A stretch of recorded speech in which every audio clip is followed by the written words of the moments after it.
Buenas noches. Esta vez compartiendo un tema que me apasiona y espero que también para ustedes les sea familiar, ya que la educación de alguna manera, de una u otra, nos toca a todos y a todas. Van a disculparme, yo voy a quitar el video porque estoy con la conexión a internet muy lenta y obviamente priorizo el audio para que se me pueda escuchar. También de antemano agradezco a Melissa que me va a ayudar compartiendo las diapositivas. Gracias. Debo aclarar sobre el respecto a las creencias o no creencias de los participantes, que este no es un debate sobre creencias personales ni las decisiones que cada familia tome con relación a la educación de sus hijos o hijas, sino más bien la voluntad de mirar con la mayor objetividad posible un panorama general, Latinoamérica, y una situación específica, Bolivia. Por mi parte, me comprometo a asumir la heterogeneidad de los perfiles de ustedes, participantes, para no abundar en temas pedagógicos, tomando en cuenta que no todos son, obviamente, pedagogos. Sabemos que la educación es un entramado complejo, complejísimo, y voy a tratar de resumir en este índice la amplitud del tema que me toca exponer, es decir, relacionar la educación laica con la autonomía como principio político. Vamos adelante, Melissa, por favor.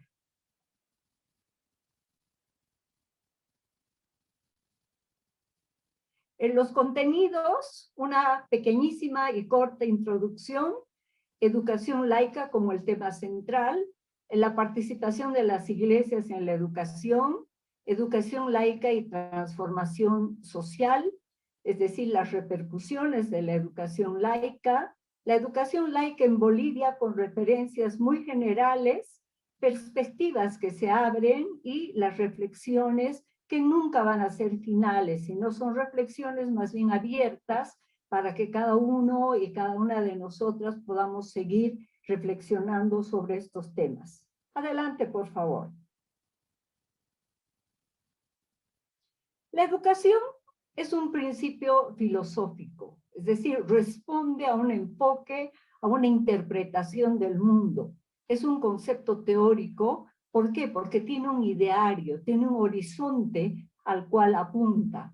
También la educación está relacionada con instrumentos legales, normativa y política. Es un sistema porque tiene modelos, planes, currículo, actores, recursos, y he puesto tecnología que normalmente se considera dentro de recursos, pero sabemos en este momento que la tecnología ha adquirido una importancia mucho más grande que antes porque se ha convertido en un mediador.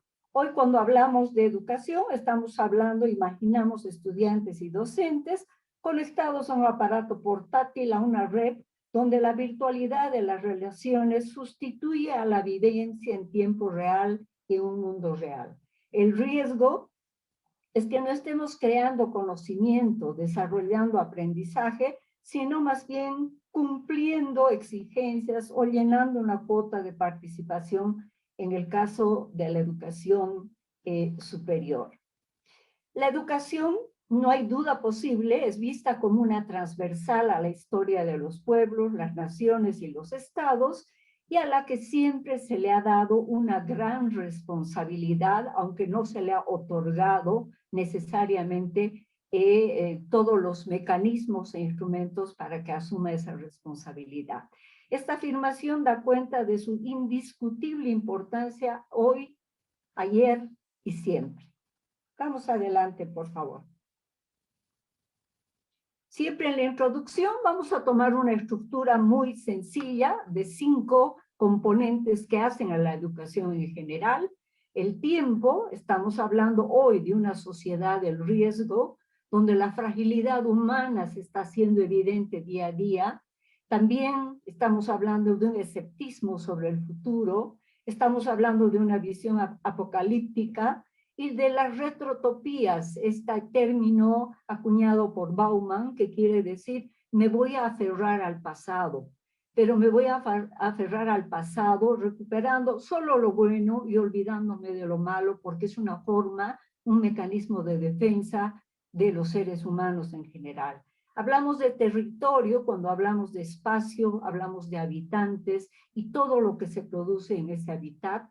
Hablamos de culturas, porque estamos hablando de una diversidad de sentidos, significados, simbolismos y signos. Al mismo tiempo estamos hablando de cosmovisiones, de diversidad cultural, estamos hablando de mestizaje, de sincretismo y sobre todo de la gran tarea pendiente que todavía tenemos, que es la interculturalidad, entendida como un diálogo horizontal entre culturas con los mismos derechos. Hablamos de norma, es decir, el derecho a la educación, el pleno derecho de la personalidad humana y el fortalecimiento del respeto a los derechos humanos y a las libertades fundamentales, que está en la Declaración Universal de Derechos Humanos en su artículo 26.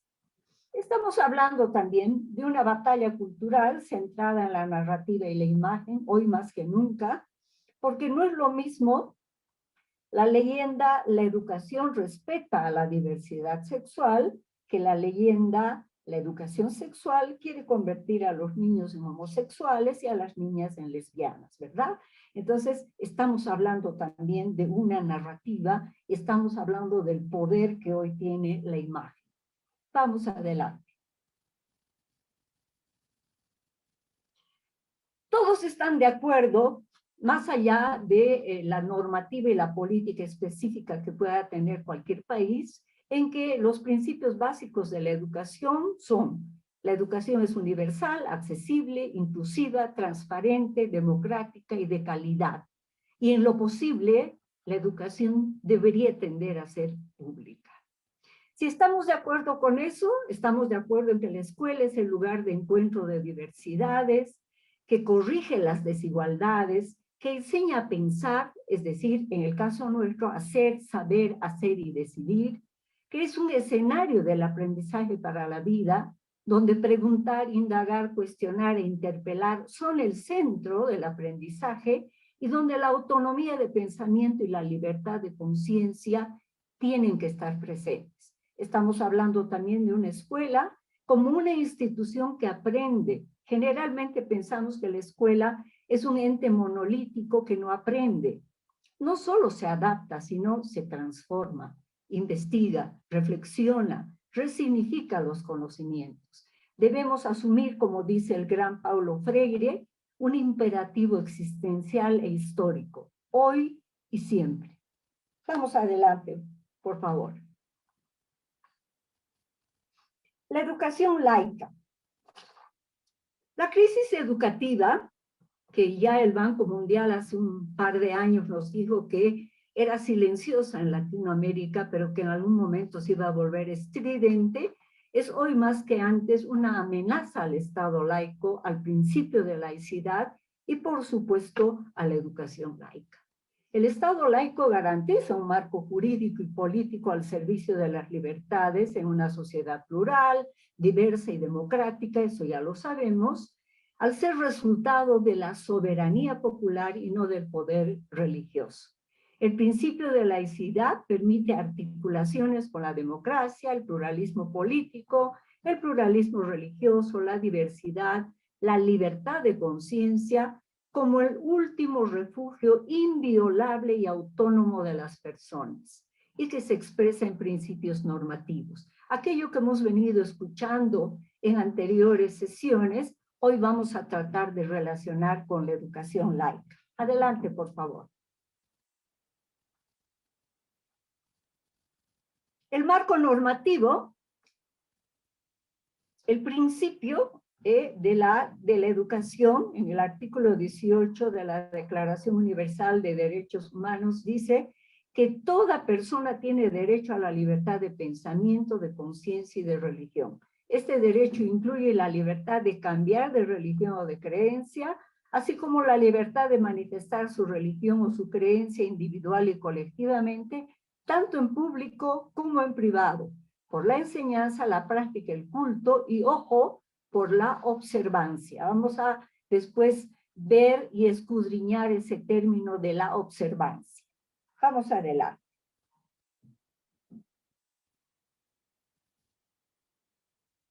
El ideario de la educación laica.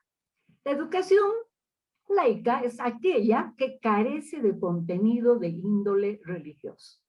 Es un vehículo que difunde, garantiza y permite ejercer los derechos humanos, fortalece la democracia, el pluralismo, ya lo hemos dicho, está provista por el Estado, idealmente, en la medida en que se orienta a toda la población, garantiza un amplio espectro de creencias religiosas o carencia de ellas, algo que generalmente y malintencionalmente se omite cuando la gente hace referencia a la educación laica. Y en la educación laica conviven distintas concepciones acerca de la vida y el origen de la humanidad, no es parte del contenido de aprendizaje áulico y no forma parte del plan de estudios obligatorio. La siguiente.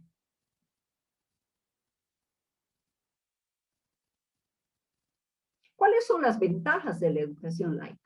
Para la persona, promueve la libertad de pensamiento, de conciencia y de expresión, permite superar el dogma y las verdades absolutas, abre caminos a la razón, la ciencia y el humanismo, la autonomía y el sentido crítico, y los cultos se analizan como opciones de vida. No están al margen, pero son opciones de vida.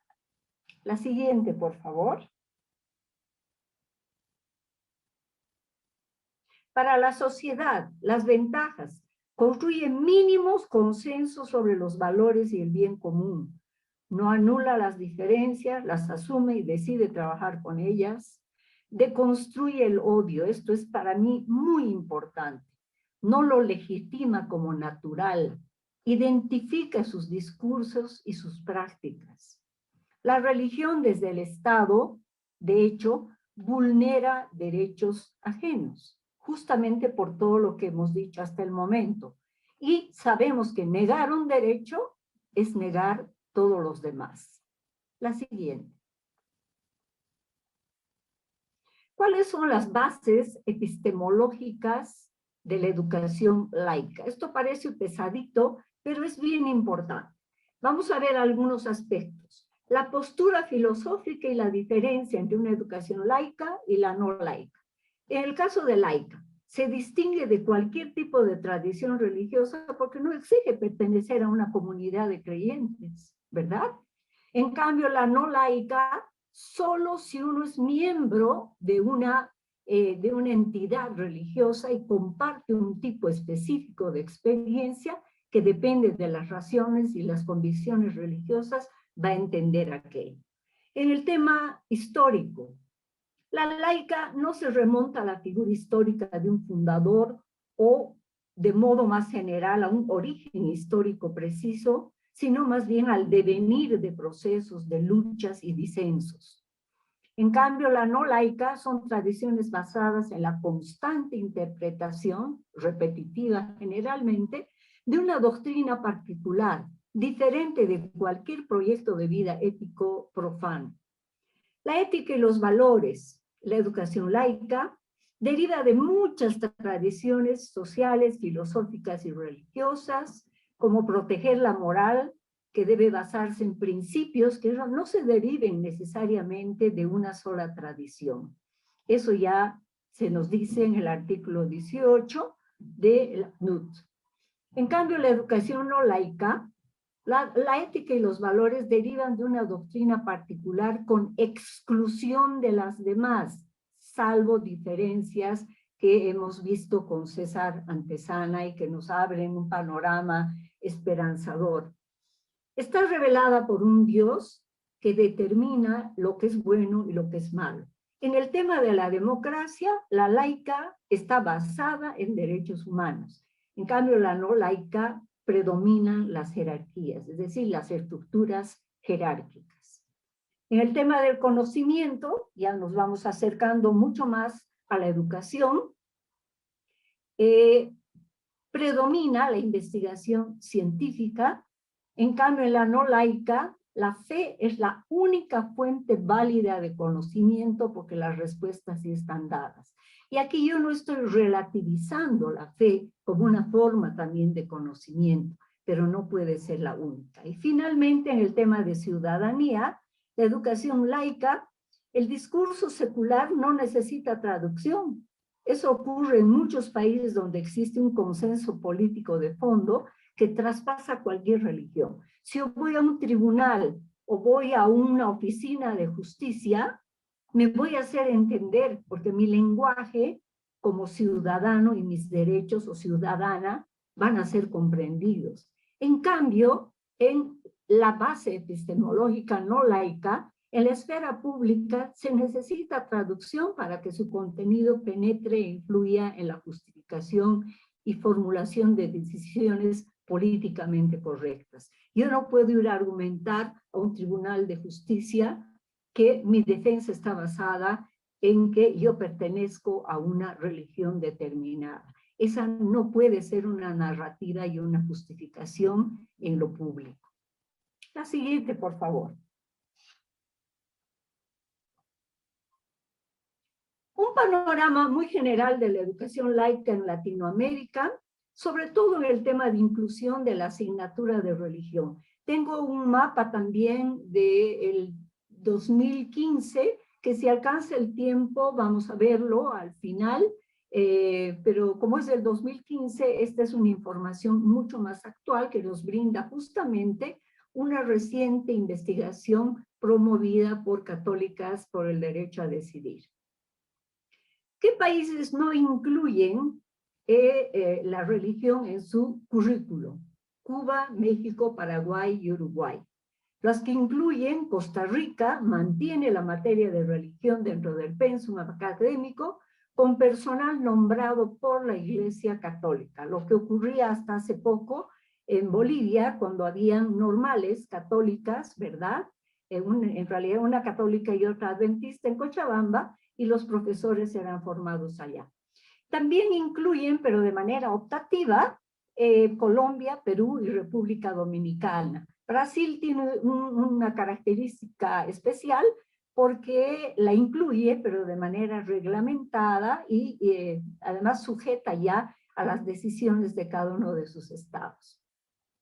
Alternativas, aquellas que son un mix entre ambas: Argentina, Costa Rica, Brasil, Panamá, Venezuela, El Salvador, Colombia, Ecuador, Perú y Bolivia.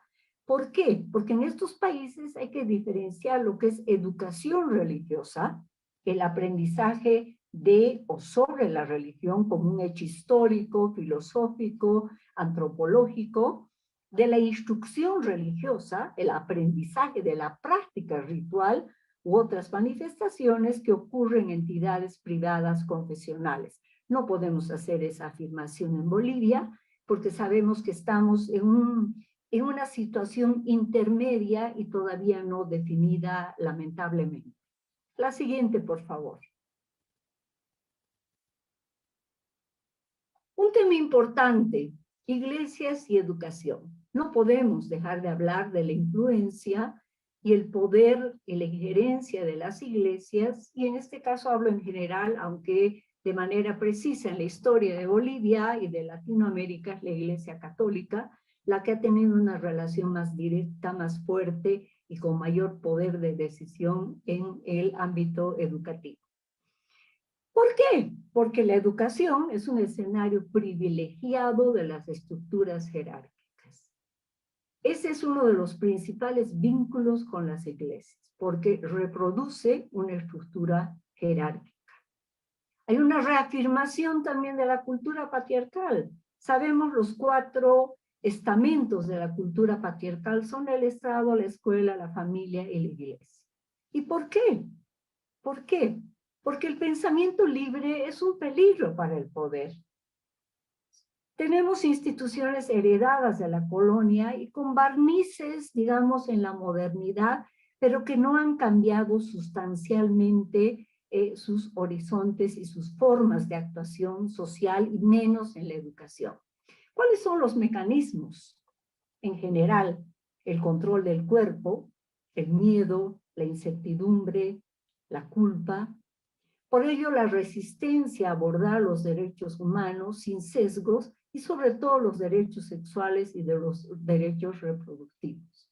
No olvidemos que la violencia material, la violencia simbólica, utiliza patrones muy estereotipados, mensajes, valores, signos para transmitir y reproducir la dominación, la desigualdad y la discriminación.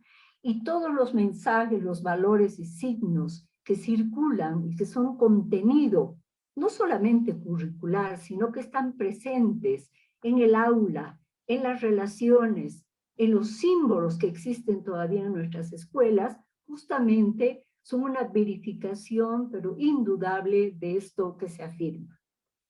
La educación es, en este momento, lo ha sido, y ojalá que deje de ser, una tierra de disputa. La siguiente, por favor.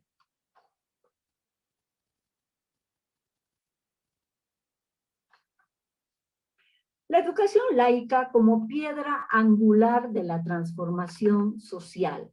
Este es quizás el capítulo donde está concentrada en la esencia de esta temática. Son tres los pilares, estas piedras angulares de la transformación social que nos brinda la educación laica. La autonomía como principio político, la libertad de conciencia, los derechos sexuales y derechos reproductivos como innegociable en la educación laica. Adelante, por favor. Hay un consenso en todos los investigadores, investigadoras, estudiosos y estudiosas de la laicidad y de sus connotaciones educativas, y es que si existe un contenido filosófico de la laicidad, lo primero que la caracteriza es la libertad de conciencia de las personas. Y cuando hablamos de eso, estamos hablando primero de la autonomía como principio político. La autonomía se ha movido siempre en la esfera privada, pero ahora excede, va más allá del ámbito privado y entra en el público. Más que nunca sabemos que ser autónomos en nuestras decisiones públicas y nuestras decisiones políticas son un hecho público y a veces también nuestros derechos vulnerados en el ámbito privado se convierten en derechos vulnerados que pasan al ámbito público. ¿Por qué la autonomía es tan importante? Porque cultiva el terreno propicio para convertirse en un valor social. Porque construye la ética política tan necesaria hoy. Porque no existe una moral natural. ¿Quién puede hablar de que hay una moral natural? Que todos los seres humanos y las personas nacemos con una moral natural, con una tendencia a distinguir lo bueno de lo malo. Esa es una falacia. La ética solo puede ser laica. ¿Por qué? Porque es transformadora, porque es dinámica, porque está acompañando procesos, por eso es un principio político. Enseña la autorregulación, es decir, la regulación de mis actos ya no vienen de factores externos, sino más bien de mecanismos internos y conscientes, despejando y disminuyendo el castigo y el temor. Cuando las personas logran autorregularse, cualquier factor externo que vaya vulnerando su autonomía va a ser reconocido, ¿verdad? Va a ser identificado. Empodera a sujetos de derechos como actores para mejorar este planeta. Entonces, como principio político, la autonomía es central, es un pilar de la educación laica. La siguiente, por favor.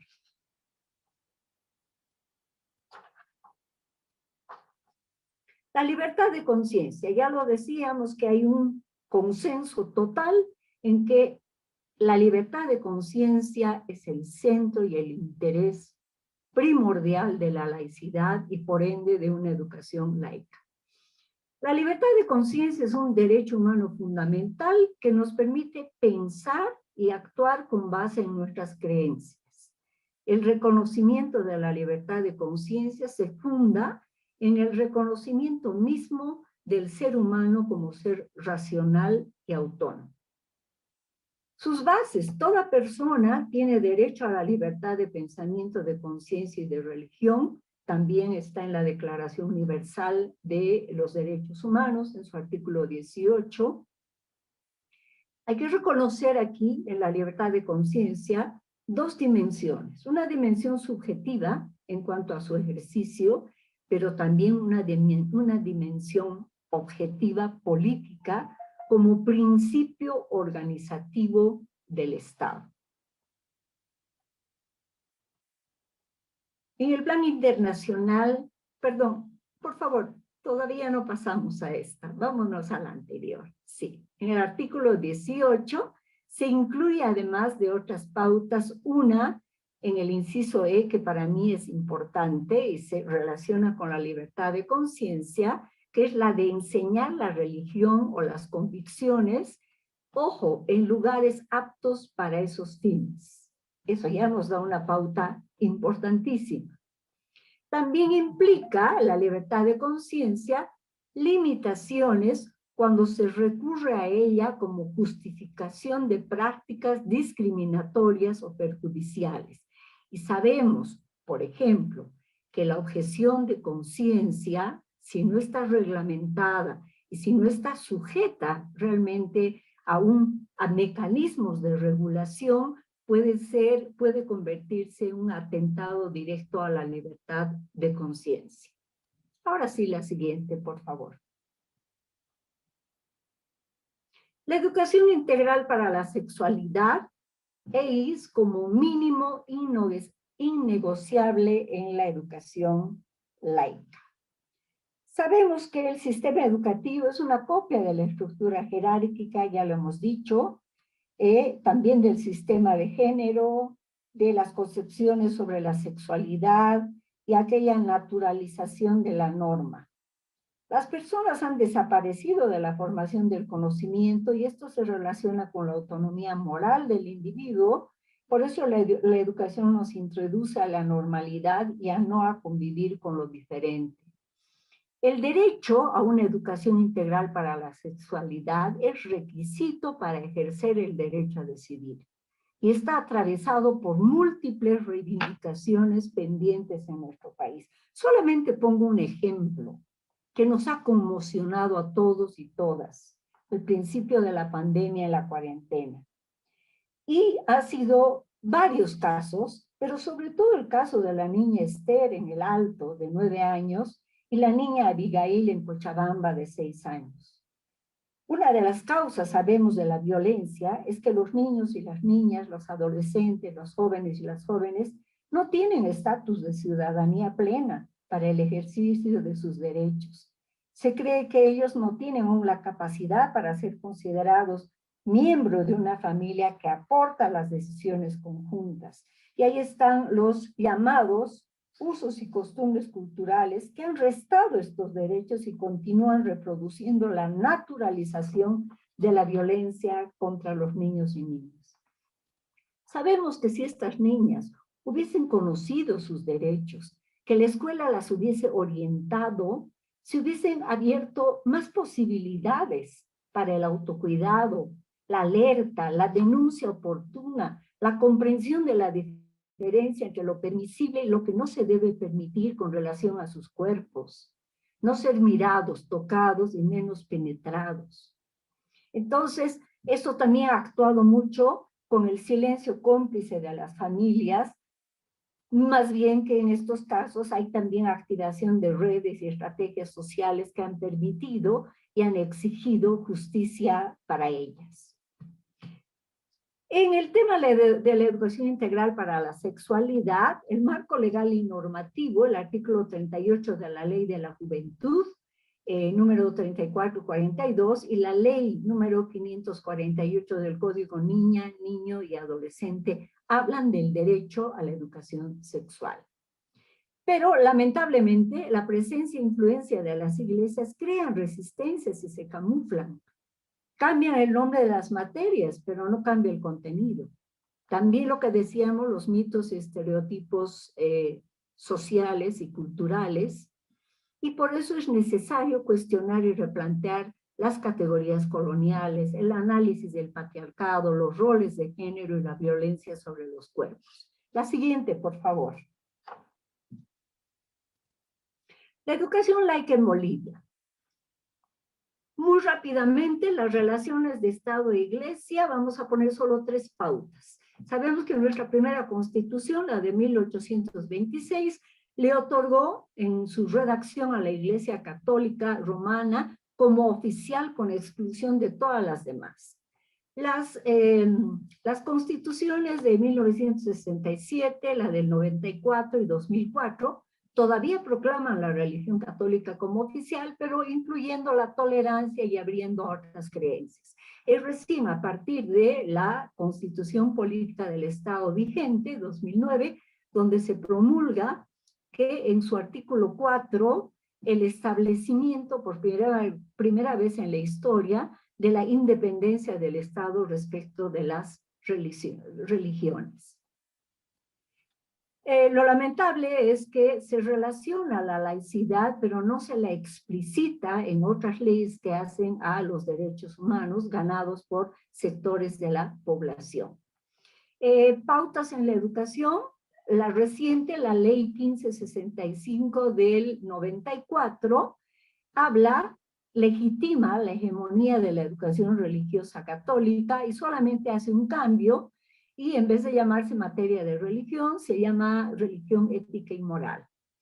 Estas asignaturas, por lo general, tenían más un carácter de catequización, de evangelización de bajo perfil, y donde se hablaba de crecimiento personal, de autoayuda, pero que no se reflejaba en una asignatura concebida de manera y con bases totalmente diferentes. La siguiente, por favor. Querida, te aviso que te quedan 8 minutos, por favor. Gracias. Pautas de análisis, la política y normativa, el sistema educativo, el currículo y los actores. Vamos rápidamente a la siguiente. Ya hemos hablado de la normativa, ¿verdad? Estamos hablando de la Constitución Política del Estado, estamos hablando también de la Ley 070 de Educación, que establece claramente que en los centros educativos se reconoce y garantiza la libertad de conciencia y de fe y de la enseñanza de la religión. Se caracteriza la educación como laica, pluralista y espiritual. La siguiente, por favor.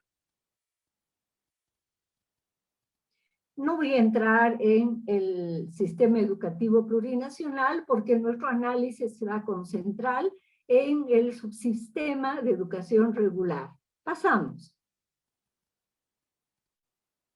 ¿Qué cambios hay en disposiciones? Se habla de la participación social, se reconocen las unidades educativas fiscales, ¿verdad? Gratuitas y sostenidas por el Estado, pero también se reconocen las unidades educativas privadas y las de convenio, pero en ambos casos que se rigen por las políticas, planes, programas y autoridades del sistema educativo. Adelante. El currículo, ¿cuánto ha cambiado? Hoy la llamada materia de religión es una asignatura que se llama Valores, Espiritualidad y Religiones.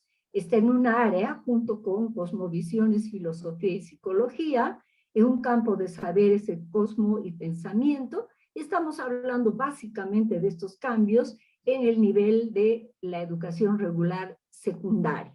El objetivo, fortalecer la espiritualidad, los valores y la ética sociocomunitaria como valor esencial, pero también subrayo la última frasecita, en diálogo con el mundo. Eso es muy importante. Pasamos. Los contenidos son 3 grupos de contenidos, algunos relacionados con la espiritualidad y cosmovisiones originarias, otros que ofrecen una mayor posibilidad a la reflexión y la crítica, y unos terceros que tienen más bien una orientación informativa y formativa y de revisión histórica, descriptiva y analítica de las diferentes religiones. Entonces, eso quiere decir que el estatus de esta asignatura es relevante hoy. Pasamos, por favor. Pero no todo lo que está escrito se cumple, ¿verdad? Y en el ámbito educativo hay muchos actores y hay muchos factores que intervienen como mediadores. Farías nos dice, nos decía el 2018, que toda entidad educativa que incorpore en sus planes y programas de enseñanza una determinada orientación religiosa responde a una organización institucional adscrita a una iglesia. Él afirma que la educación obligatoria que incluye el adoctrinamiento es incompatible con estas estipulaciones a menos que se haya previsto exenciones y posibilidades que estén de acuerdo con los deseos de los padres y tutores. Pasamos. Sugerencias que las voy a dejar en realidad para las reflexiones finales. Pasamos la siguiente. Los actores. Para mí es fundamental hablar de los actores que intervienen en la educación. La comunidad educativa, la familia, los docentes y estudiantes.